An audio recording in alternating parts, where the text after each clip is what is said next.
You've got one of these junky things with a heat pipe coming off it, basically heating up the room you're trying to cool off.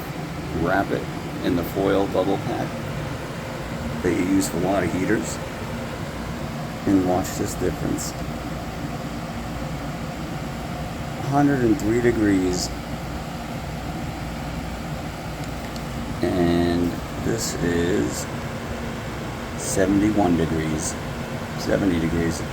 Look at that. No more stovepipe coming off the heater. Your air conditioner can work better.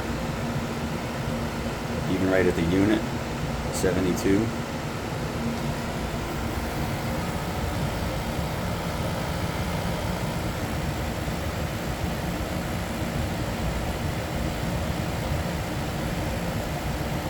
Oh yeah, that's gonna work just great.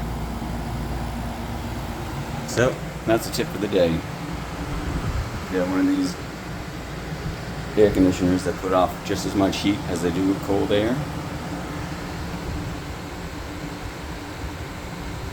This thing should work nicely now.